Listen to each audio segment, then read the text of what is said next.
Welcome, everyone, and thank you for joining us today for Alliance of Women Directors Presents Conversations with Oscar Qualifying Women Directors featuring Rachel Feldman, Director of Lilly, Radha Mehta, Director of Witness, and Afia Nathaniel, Director of Don't Be Late, Myra. I'm Kylie Eaton, Interim Executive Director of AWD, a nonprofit that advocates for the advancement of women and gender-expansive directors in film, TV, and new media. We're thrilled today to spotlight these members' extraordinary work that has qualified for the 2026 Academy Awards. We're happy to be joined today by moderator Sarah Rodman. She is the founder of Sassy Helps You Say It. Previously, she was the television editor of the Los Angeles Times and entertainment editor covering TV and music for EW, TV critic and pop music critic at the Boston Globe, and held those same positions at the Boston Herald. Rodman is a Boston native and graduate of Ithaca College. We're going to start by showing trailers for each of these projects, and then I will turn it over to Sarah.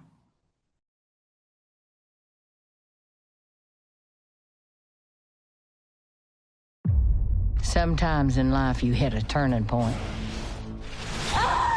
Lilly! You gotta be more careful, girl. And that was it for me. How long have you worked there? Just shy of 20 years. I don't understand why you stayed. At first, it was just shenanigans. I've got it. Schoolboy nonsense, really. If you can find me some evidence, I need substantiation to build you a case. Well, here we go. You sure you're up for this? What time you want to leave? Now, your income, if you include overtime, it is half of what the men are making. She was bossy, thought she was better than everybody else. John wants me to smile more. Don't you dare smile. These are powerful groups. We knew that it could go either way. You think they should get away with how they treated me? No. The partners and I would like to take this to the Supreme Court. That company took advantage of me, like so many companies are taking advantage of their workers. If she wins, women all over the country are going to use this as an excuse to sue. I'm so damn proud of you, babe. Miss Ledbetter was consigned to a career as a second-class employee only because she is a woman. That cannot be the law, and it isn't.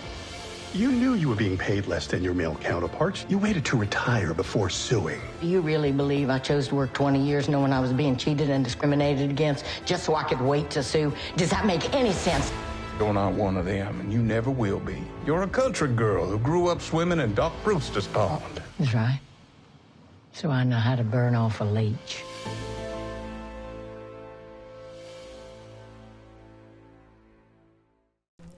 They just moved here. Jazakum Allah khair, brother. You look familiar. Have we met before? Just a familiar face, I guess. Congratulations. Thank you for taking the time to be here. Please Son. sit. Are we ready? يا أيها الناس إنا خلقناكم من ذكر وأنثى وجعلناكم شعوبا وقبائل لتعارفوا إن أكرمكم عند الله أتقاكم إن الله عليم خبير.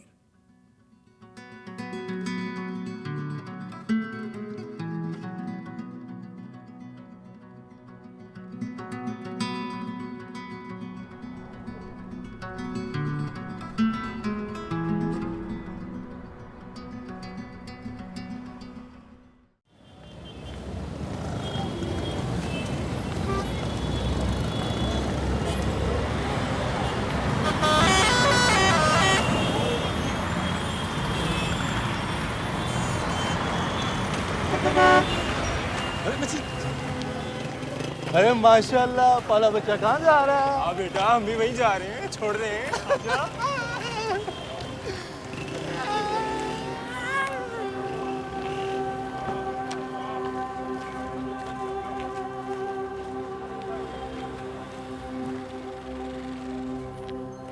Myra बेटा घर हो late हो गई आज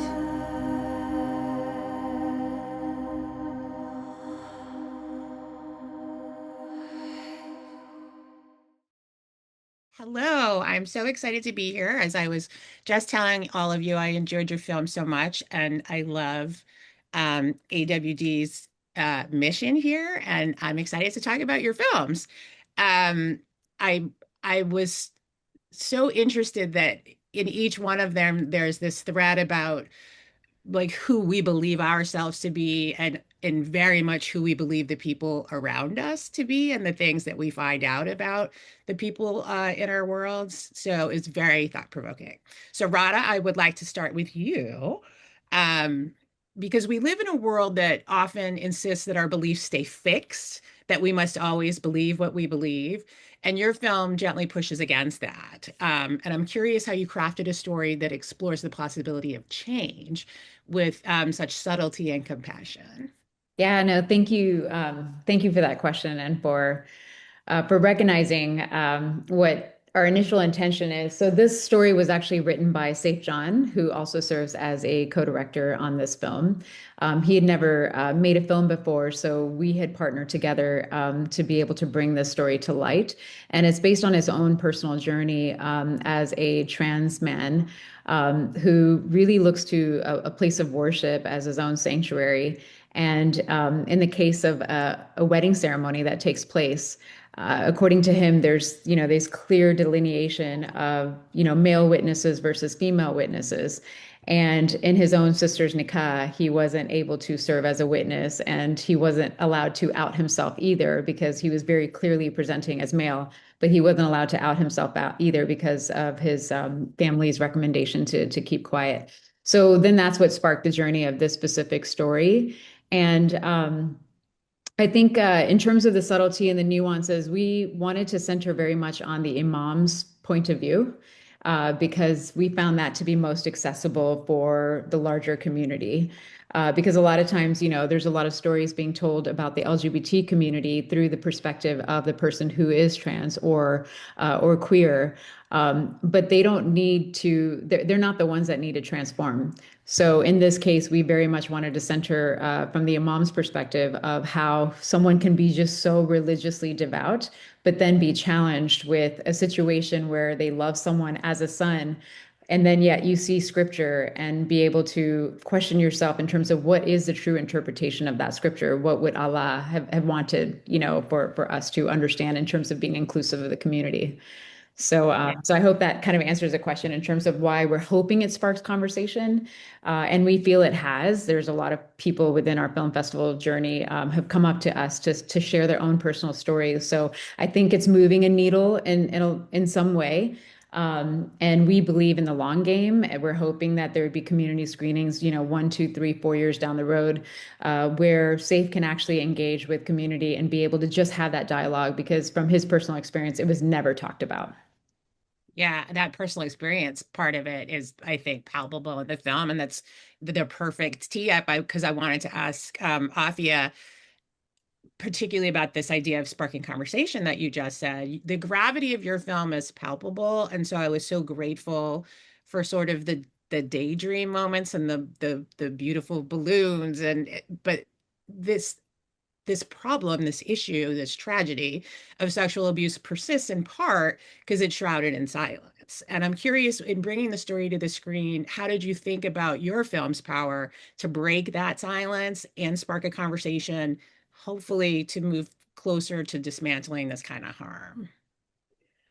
Thank you for that question, because I think, jumping off what you said, shrouded in silence, that's the reason why I made this film. I wanted to break that silence. I myself, I'm a survivor of assault from a very young age in Pakistan, where I'm from originally. And as a child growing up in Lahore and in middle class family, as girls, we were taught to be shameful of our bodies and to hide our bodies and to cover our bodies. And if anything bad happened, we had to keep quiet about it. So there was always this idea of silence and of shame sort of shrouding you and your very existence. And for the longest time, I had no words or language or a way to talk about this or even speak about this to anyone outside, of myself. So I buried this story inside me. And it's many, many years later that his story, sort of just poured out of me. And there were events that were, that catalyzed the making of Don't Be Late, Myra, which always takes me back home to Pakistan. There were a few years ago a series of very high-profile sexual assault cases in the country, and one of them was a case where a mother was driving down the highway with her two young children in a car, and her car ran out of gas, and her car stopped. And a couple of strangers who were going by, they stopped and they pulled the mother out of her car, gang raped her in front of their children, and left her there. And so the conversation in the country was, what was she doing so late at night? And that triggered me. That really triggered me. I was livid. I was fuming. I was angry. I felt helpless. And I didn't want to feel helpless or ashamed anymore. And so the story of Don't Be Late, Myra just came pouring out like lava from inside me. And I really wanted to break the silence and to make our stories heard, especially as girls, especially as women, because to me, this is not just a problem or a thing that happens only in one country or one part of geography. It's across culture, it's across language, it's across geography. And so I really wanted to blow the door wide open for conversation around sexual assault. And the fact that 1 in every 5 girls, before she turns 18, 1 in every 5 girls will experience some form of sexual violence. That to me is unacceptable. And so I made this Myra to hold this mirror to our faces and to our society, and to have these hard but necessary conversations as to how can we break the cycle of violence that is so deeply entrenched in our spaces. Yeah, thank you so much for sharing that. And I hesitate to say it this way just because I don't want to sound glib, but I love that image of being full of hot lava, because I think that we have all felt that way and have wanted to erupt. And I'm glad that it was able to erupt for you in a creative way that it will also hopefully be helpful to other people. But that's very powerful. And then, Rachel, for you, I am struck by the parallels that I am imagining your journey in making this film is similar to Lilly's journey in, taking time to get justice and to fight for agency. And I'm curious how your perspective in another male-dominated field if it had any influence on the lens through which you told Lilly's story. Sure. Well, thank you, Sarah, and thank you to the AWD for doing this. And I'm honored to be here with Afia and Radha and to talk about your films as well. They sound wonderful and important. And it's interesting that we're all making films about, important breakthroughs for women, brave women. We all need to be brave in this moment. Thank you for asking that, Sarah, and putting it in that context. I'm a filmmaker who's known what I wanted to do since I was a very little girl. I was a professional child actor, and I have been on sets since I'm 5 years old. And while I didn't know that I wanted to be the director, I knew that I loved the set. I knew I loved the world of make-believe and making it happen through story and character. And through my formative years, I studied art and I studied drama. And it wasn't until I graduated from college, even though I'd been on sets all my life as an actor, that I read an article in the New York Times about international women filmmakers, Agnes Varda and Lena Wertmuller specifically, that I had this epiphany. I'm a college graduate at this point. Oh, I could be a director. As Gina Davis often says, you need to see it to be it. And I had never seen it. I really didn't realize that a woman could be a director. It was even beyond that. I just never thought about it. So, you ever had a female director in your career as an actor? No, are you kidding? In those days? I mean, just to give this a very tiny bit of perspective, my junior year in college, I worked at Young and Rubicam, which is an advertising agency. And they offered me a job to don't finish college, stay here and be a commercial producer. And I thought, I don't want to produce commercials. If anything, I want to direct commercials. And they said, oh, well, if you want to direct commercials, maybe you should meet some of these director reps. I was in New York at the time. I'm a New Yorker. And so I met the biggest director rep who existed in New York. I was so impressed by her. She lived in a loft and she had leather furniture. She was very cool. And she literally said to me at my, my young age, I don't know of one single woman director in the entire world. Commercial director, commercial director. Right. She couldn't think of one. So that's that puts in perspective. Now that's commercials and not television, not feature film, but whatever. So, I went to film school. I got a master's degree. I made award-winning short films. I sold my first screenplays. I worked as a storyboard artist for well-known directors on studio movies. I thought I had done everything right to, step up the ladder, because there is no prescribed ladder to climb when you're a creative person. And I moved to Los Angeles thinking, okay, I'm ready. And it took nearly 10 years, to get that job. And I was lucky to get that job 10 years later. And it was really only through a Mommy and Me, after I got married and had my first child. And one of the women in the Mommy and Me also had a baby who happened to have grown up in Beverly Hills and had a dad who was famous, and he helped me. And You knew someone, but it's interesting to me that you must have felt a kinship to the story. Obviously, yes, I will bring it back to different things yes. happening in your lives, but there's so much of her story, it sounds like, in yours. Of course. So I see Lilly Ledbetter speak on television at the 2008 Democratic National Convention. And here's this self-described Alabama grandma talking about fair pay and gender equity in front of, arguably millions of American citizens and beyond. And I was just struck by her grace and her confidence and what she was talking about, because I'd been an activist for women directors and women cinematographers for many years. It was very hard to get our voices heard pre Time's Up and Me Too. And here was this woman on television talking about this. So I thought, okay, I'm the director to tell this story. And, much like a Norma Ray or an Erin Brockovich, I thought this is a great story. And I reached out to her the next day. And yes, you're absolutely right.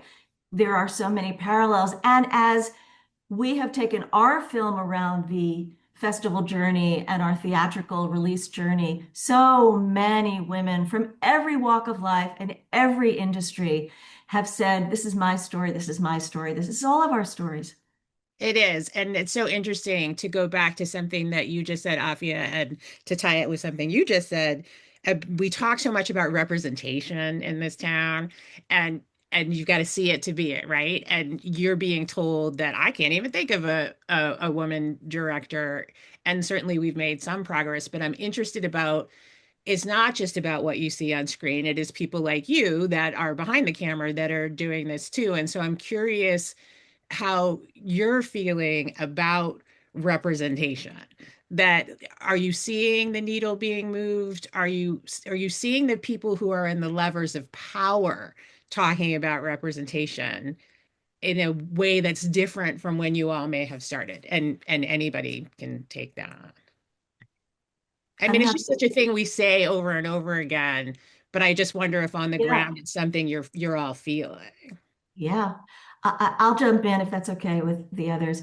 When I started directing in Hollywood, 0.05 of the media that we saw was being directed by women. So to put that in perspective, and that was, early 90s. So here we are, 2025, and I think the statistics for women directors in television is about 30, 32. In feature films, we're still only at 8%, maybe 9%. For me, what I'm finding at this particular moment, and we're in our industry is ravaged. We're in a terrible shape right now. So this discussion about gender and our industry and opportunities for women directors, I think, is colored somewhat by the fact that our industry is in terrible shape. But what I find now is that it's not so much a gender issue, it's a celebrity issue. And that if you're not already established, if you're not already a celebrity on some level, man, woman, it really doesn't matter anymore. It's really about status. And how does anybody get the opportunity if they don't have the status? The status used to be cis white men, and for the most part it still is. But there are a lot of people who've gotten in who are not cis white men. And now that they're in, they're in. And for those of us who have only had our pinky toe in, that's the issue. Yeah, absolutely. Radha, Afia, anything to say about that?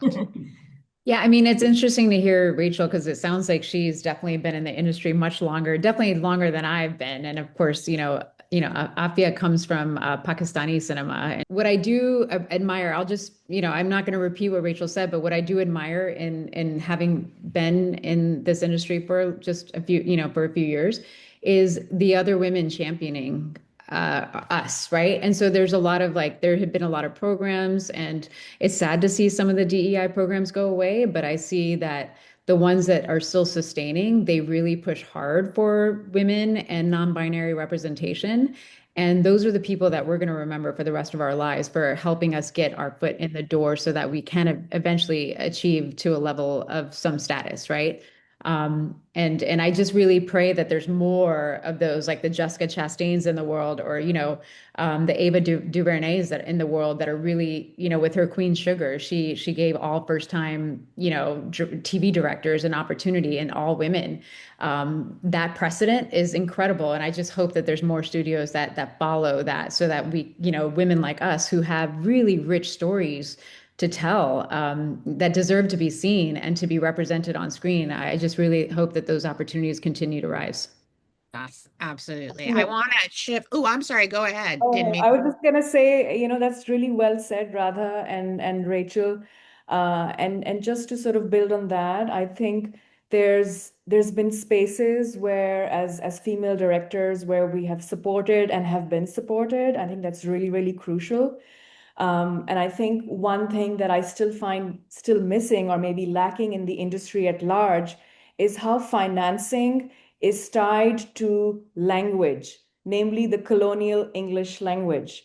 And so when you have women of color like us coming from backgrounds that are very mixed, and who speak several languages, when financing is tied only to the English language in North America, it is so hard to fight for your stories that are rooted in originality and authenticity. Because guess what is the first casualty, in terms of, what you will be asked to sacrifice when you are pitching your work to this industry in North America? The one thing you will be asked is, please, can you make this in English?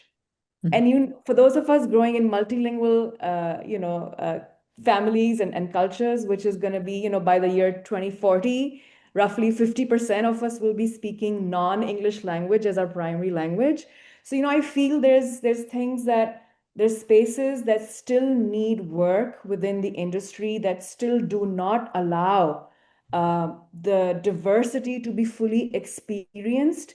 And that's because money is tied to English language. And I would just want to Yeah, that's finish so the conversation there, because I think it gets lost, when we talk about gender, it gets lost when we talk about color or ethnicity, but there really is a very big colonial holdover when it comes to financing and language, and that needs to change dramatically, I think, for us to really embrace authenticity in all its colors. That's a great, great, great point. Thank you. Yeah, it is a really good point, and it just has me scrolling in sort of like my inner queue of all of the things that I have been moved by that haven't been in English that we all have. If you are a true lover of film and cinema and the movies, like we've all seen things that weren't in English that changed the trajectory of our lives.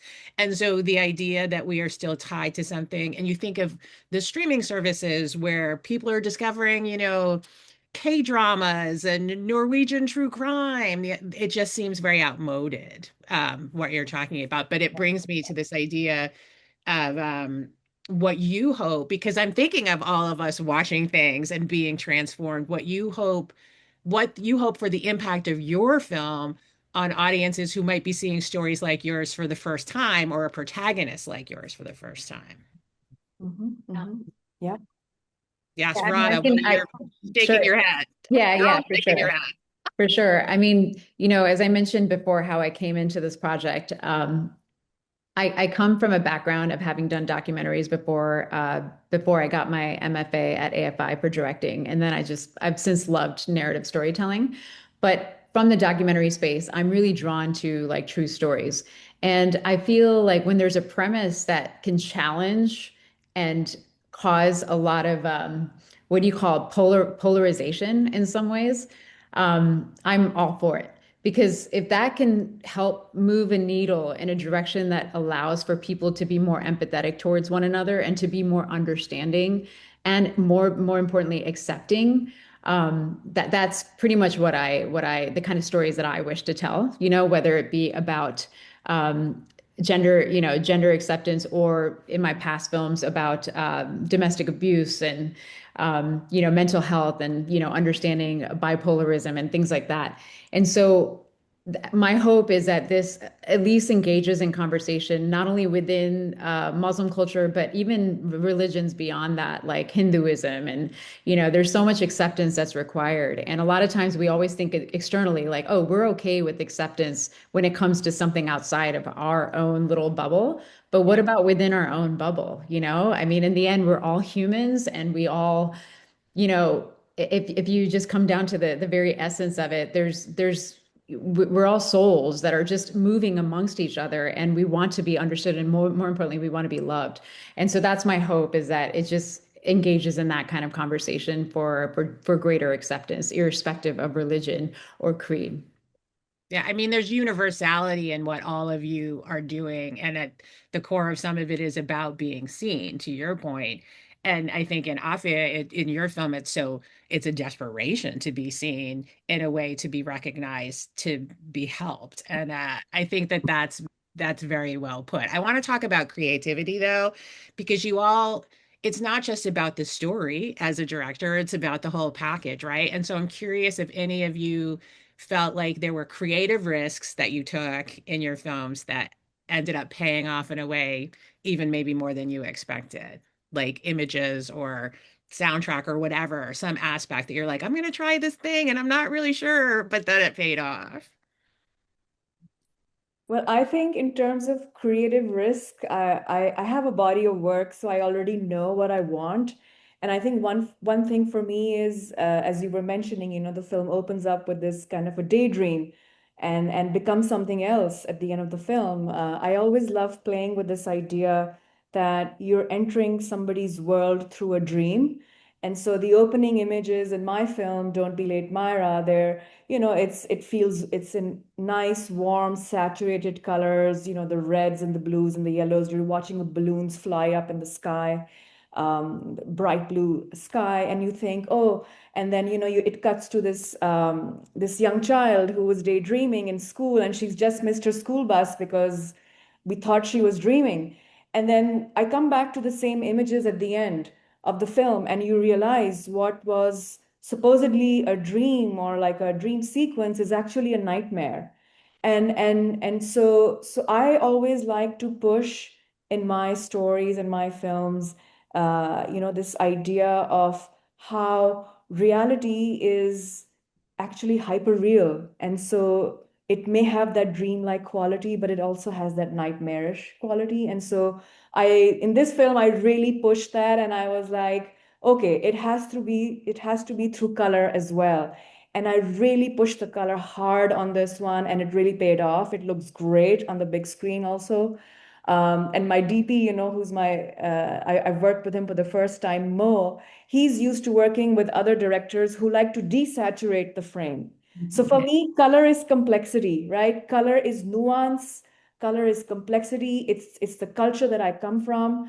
And I wanted to embrace it fully and not apologize for it. I love color, and I'm gonna go with it, and I'm so glad it paid off because It really so does. yeah. So that, I think taking creative risks, it comes as part of the job description, but having the confidence to like go with it, and having a team that you collaborate with and understands that. I was so blessed to have the best cast and crew for Myra, and I just want to give a shout out to them that they made this happen, because they all brought their 2000%, to the table for it. Yeah. I mean, the colorfulness at the beginning, I mean, it almost feels like you descend into horror on some level, and that's such a great contrast for to make that happen. Rachel, I'm curious for you. You made some interesting choices in Lilly. What was one that you felt like, yeah, that worked? Well, I was glad that Afia was just talking about collaborators because, for all of us, the people that our teams are everything, and our actors and our heads of departments and producers and investors, and but in terms of creative decision making, I'd like to just point out my editor. We had started making one film and we had to shut down because of COVID. And when we came back a year later, we really had to change our resources. And so I had to cut a lot of my script and a lot of days from my schedule. And it was a challenge, but it was a challenge I was up to. And I had a great producer who was working with me, and we were all on board. All the actors stayed with us through that year, which is incredible. And I needed to be extremely disciplined. We never went overtime, in my shooting of it. But when we got into the editing room, I felt like the film was a little thin, and I felt those 25 pages that I had cut out of it. She felt like a skinny girl who needed to fatten up a little bit, and I wasn't sure what nutrition to give her. And I had a wonderful editor, Joan Sobel, who said, I have an idea, and I want to play with the archival footage. And my initial reaction, I have to say, my gut reaction initially was negative. I thought, oh no, I'm not a documentarian. It's not a documentary. We already have a little bit of archival footage in there, and I don't want more. But she said, just let me do it and you'll look at it. So went away, didn't look at it until the film was complete. And she was very trepidatious when she showed it to me, like, look at it 5 times before you even comment. Like, I didn't have to. I looked at it once and it was just remarkable. She had used Ruth Bader Ginsburg essentially as kind of a narrator in little perfect moments throughout the film that explained, exemplified, and crystallized in reality what was happening in a fictional world. And really brought it to fore so that a lot of people, including my production attorneys, who were saying, like, really, it wasn't that bad. Yeah, it really was that bad. And Ruth Bader Ginsburg is confirming it. So that was a chance, a risk that was not my impulse. It was one of my heads of departments who I think she had a great impulse. I think it's very strong. So there's one example. I mean, my goodness, that's so interesting that that's the one you chose, because I can't imagine the film without it. It feels so vital because she's really, part of the impetus of the story itself in the real world. And you picked just the right things for her to say, to comment on the story. I mean, that definitely, you guys are making good choices. Radha, what would you say is a creative risk you took that you felt good about? Yeah, so personally, this whole story was a creative risk because as a first person that was hired onto this project, I'm non-Muslim. I come from the Hindu religion, which is notorious for, not with, we know about the Muslim and the Hindu riots that have happened, and, just the separation. And I am so against that. So one of the things that, me coming on as a non-Muslim storyteller within this Muslim story, I made sure that we hired an entire principal team of all Muslims. And that has been the biggest joy of my life, is learning about the Muslim culture and the religion through the storytelling. And then the other big creative risk is this is the very first film that I've had a non-female lead. So it was 3 men as leads. And I'm just really grateful that I was able to push my own boundaries to help bring this story to life, from that perspective. And, one thing I did want to say, and Afia knows this too, like, I mean, because we both share the same EP, but one of the things is we had a challenge getting a mosque for this story. We had been rejected by so many. And we're just really grateful that the one that did agree to it, it was the imam that says, a story like this needs to be told. And that gave us the greatest hope. And we went into the shoot with just so much just so much joy and like, okay, there is a possibility that a film like this not only needs to be told, but that there are, religious leaders out there that would believe in a story like this. So we're just very grateful that we finally did get to make this in a mosque because I think that we were going in the direction of having to create our own community center type of mosque, and that would have changed the whole look and feel of this story. So those were kind of my creative risk and also the challenges that we had up front. So. You make such an interesting point, and there's layers to that too, as well. As you were talking, I was thinking about the conversation that we've been having. I think a smart and fruitful conversation that we've been having in the last few years about who gets to tell what story and who gets to play what part and who gets to lead the narrative. And I think often in conversations about, women in something, when we talk in those terms, I think many people sort of think about they're telling women's stories as if, that was some separate category from human stories. But I think that you make a good point that this might not be the story that necessarily people would have expected from you from the work that you have done previously.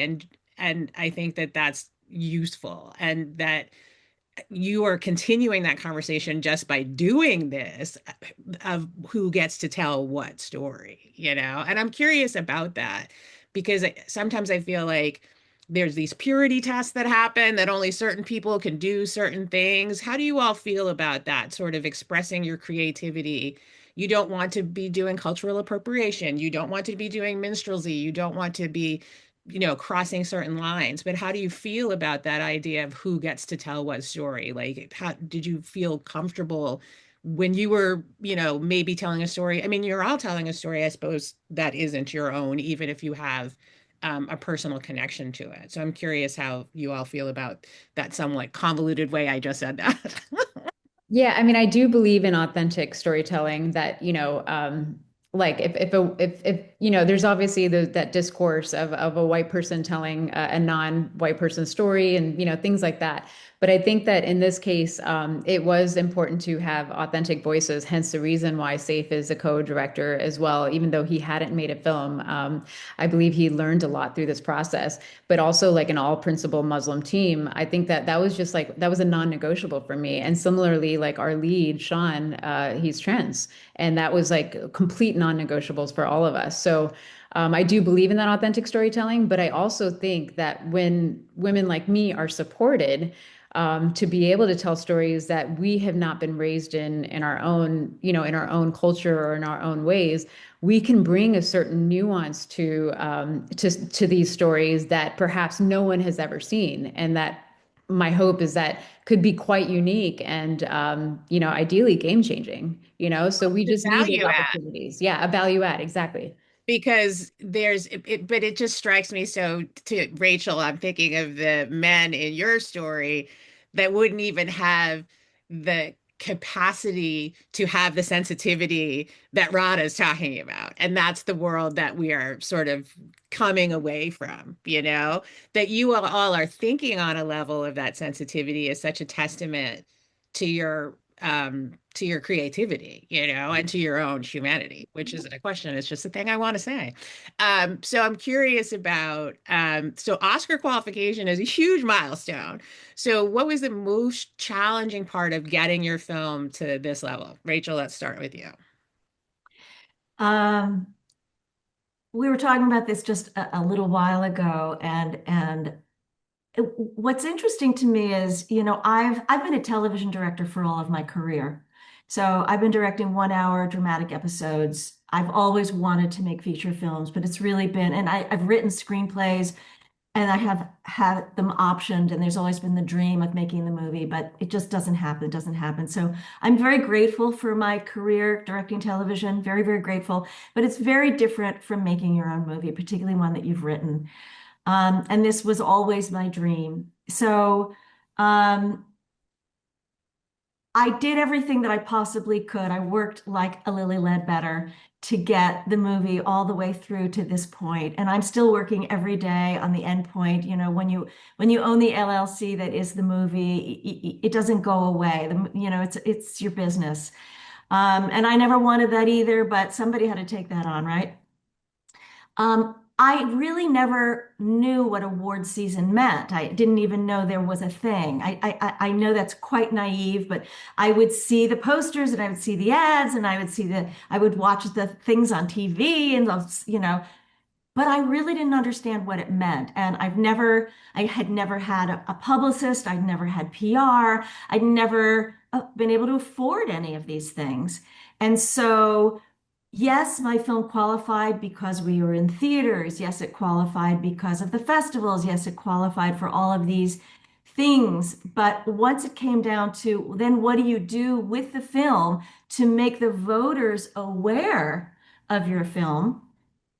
That costs a lot of money that we independent filmmakers, and I'm speaking for the two of you, so please tell me if I shouldn't, but in general, that's not anything that an independent filmmaker can afford. And particularly for me, who raised every dollar of this movie's budget with a wonderful team. I did not do it alone, and not an insubstantial budget. When we were ready to sell the movie and we thought we had a prestige drama, suddenly our sales agents at CAA said, "Oh, we're not selling any dramas. Dramas are not selling." Like dramas are not selling. I mean, we were really not aware of what had happened in the distribution world. So again, we had a very disciplined shoot. We had a little bit of money left over. We never went into our contingency. So we were able to use those funds to help our distribution partners and get films into festivals and get our films into theatrical release and do all of those important things.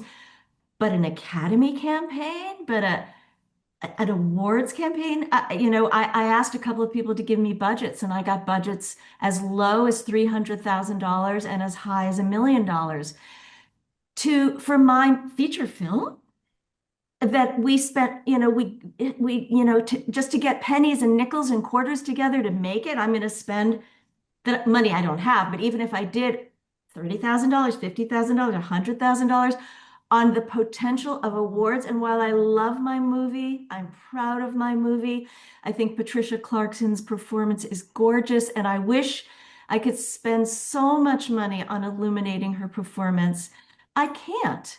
And I look at the landscape and I see the other feature films that I would be, I can't go against Hamnet. I'm sorry, as beautiful as Well, my movie is. creatively, you can go against Hamnet, but you're talking about a true practical challenge, and that is a big challenge. And I would imagine, Afia and Radha, even though Rachel's talking about features, I would imagine you face some of the same obstacles in shorts.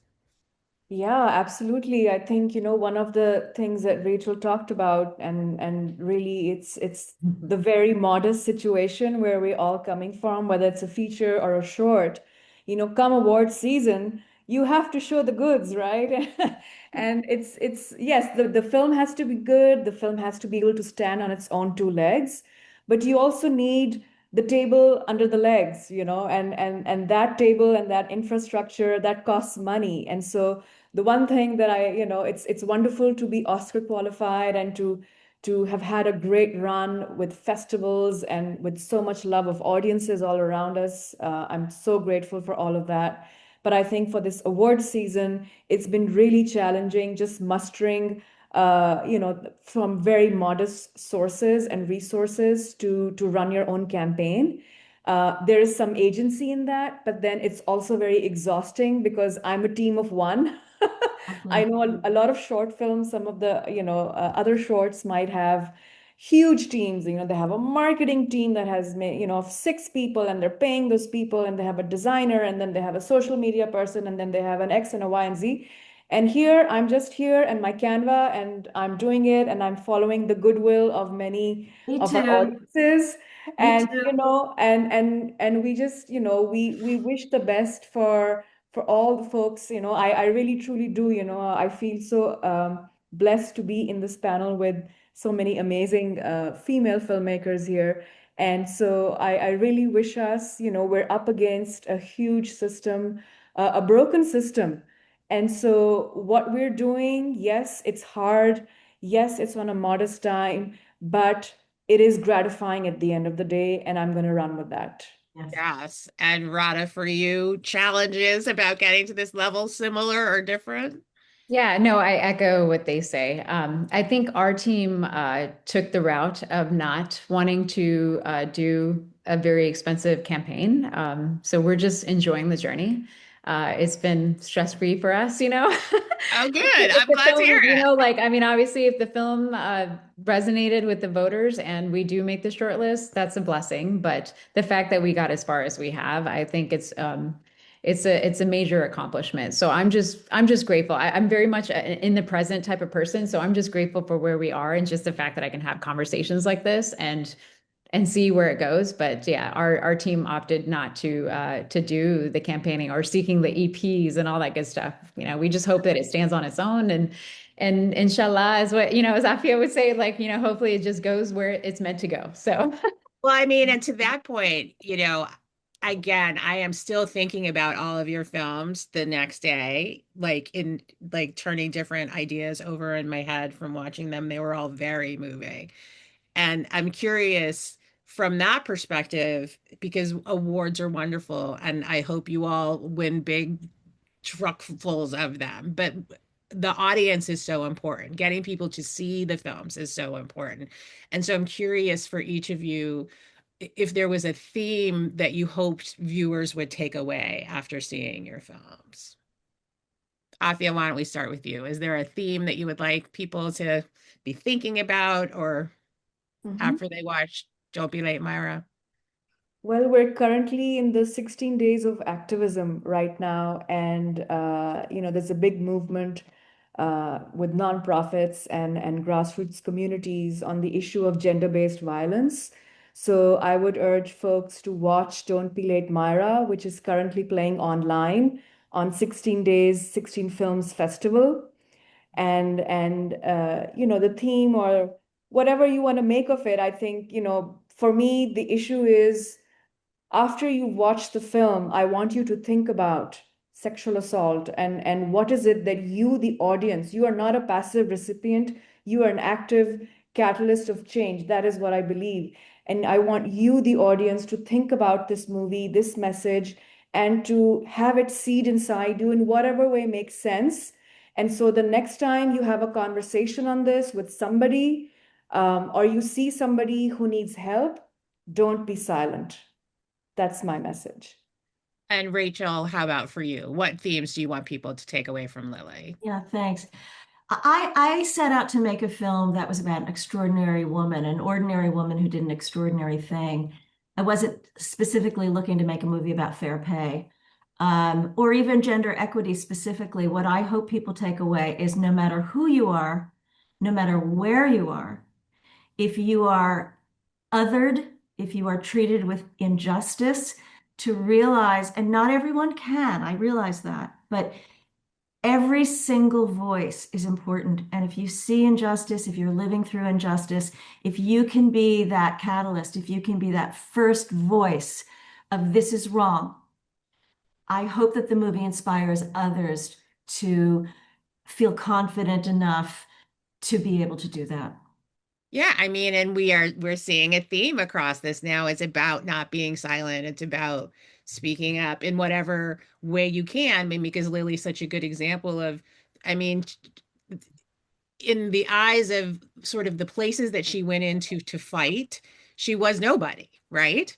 And so, but she ended up doing this extraordinary thing. So I like that you don't have to follow on the theme, Radha, but if you had a theme that you want people to take away, what would it be? my main theme, or our main theme, would be love and kindness beyond identity.